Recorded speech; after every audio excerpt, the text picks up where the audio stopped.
Pwede ano yan, isang unit. Bakit ganon? Pero sige, tingnan muna natin kung ano magagawa kasi tatawag talaga ako doon sa mga nagme-message sa akin ng, sa mail. Okay? So ayan mga kababayan, maraming salamat. Bigyan nyo rin kami ng idea, mga kababayan, sa mga kababayan namin na nagmamahal sa Team Daddy Frankie, sumusuporta po sa akin. Maraming salamat.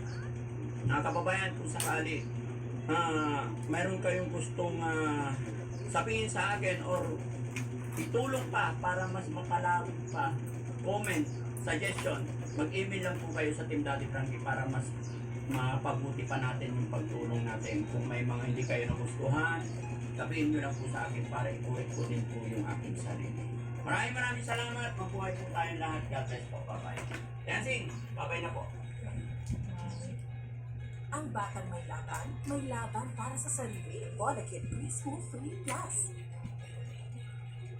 Underarm shy? Try Dove with more skincare ingredients for more care. Guess what I just found on Job Street? New job? Yeah, it's perfect for me. Companies only or people startup. I'll be the team's transforming. 6 digits yung salad. Parang ang lamya-lamya ng mata mo. Hanggang ngayon, pagod ka pa rin. Nakatuwa ako dahil naapektuhan ako sa mga nangyayari. Ang papapagpak na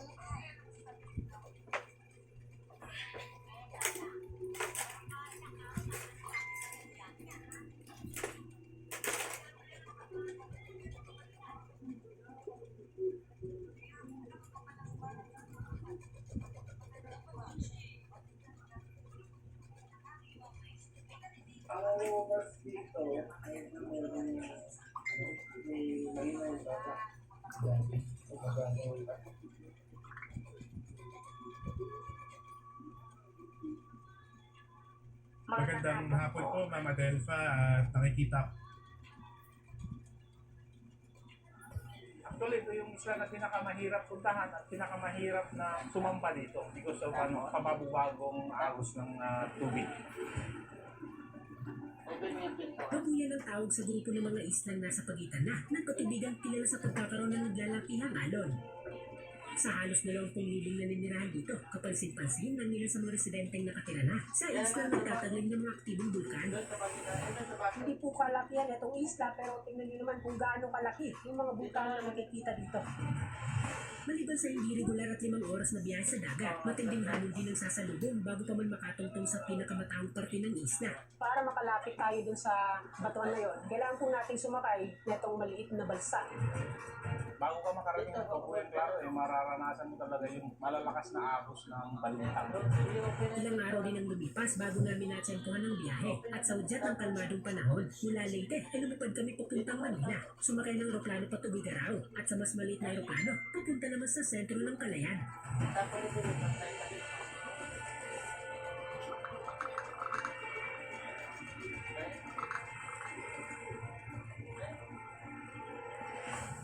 Sakop na ng Cagayan ng mga matatanong na isla at dito sa sentro ng probinsya sa pinakabalang kalsada ng Tugigaraw, mag-uumpisa ang aming araw.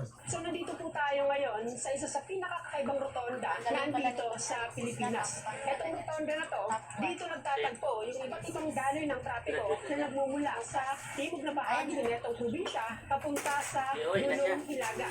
Napahinto ko dito sa rotonda kasi nga napansin ko yung kakaibang design nito. Sa gitna, meron silang giganteng marker na hugis o korte na koy. Diyan po nanggaling yung pangalan nitong tubigan. At sa pangalan po nitong marker, makikita po natin Ano yung pinakasukan niya yata nurse ng mga matatanda. Nitong probinsya. Sa ibang bansa. Maliban sa Tugigaraw City, sakop ng Calayan hanggang sa 28 bayan. Kasama na dito ang Calayan na Laki ng sahod mo na. 100 to. Bagamat ay bangka papunta sa nasabing bayan, hindi naman ang kailangan ng biyahe para marating ang mga islang sakop ng ito. Ewan ko kung saan. Sumakay sa eroplano. Mula roon, pagkatapos ng mga hotel, ang iba pa namin mga bagahe. Agad namin tinulong kayo para ng Tugigaraw kung saan naman ni parang nilang eroplano ng Sierra Pasada. Yung aeroplano sa sakyan namin, pang ilang tao? 9 seaters, sir. Isang araw, nakakapagbiyahe. Kasi ito talaga daw yung